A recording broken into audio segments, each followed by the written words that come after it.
ఏమైంది sir? Toilets ఎక్కడ ఉన్నాయో నన్ను అడుగుతున్నాడేంటి సుధావిడు? టాయిలెట్స్ ఎక్కడ ఉన్నాయో చెప్పేవాళ్ళు ఉన్నారా నీకు? ఫ్రెండ్లీ పోలీస్ అనుకున్నా సార్. టాయిలెట్ కి వెళ్ళాలంటే వెతుకున్నెళ్ళు. ఏ నీ ఉచ్చను పోసుకోవడానికి కూడా ఆ మాత్రం కష్టపడలేవా?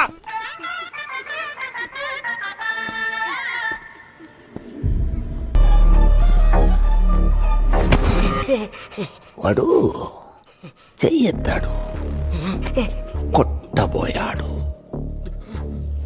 ఆగాడు, వెళ్ళాడు, మళ్ళీ వచ్చాడు, ఈసారి కొట్టాడు. ఫస్ట్ టైం ఎందుకు ఆగాడు, మళ్ళీ వచ్చేందుకు కొట్టాడు? ఈ గ్యాప్ లో జరిగిందేంటి?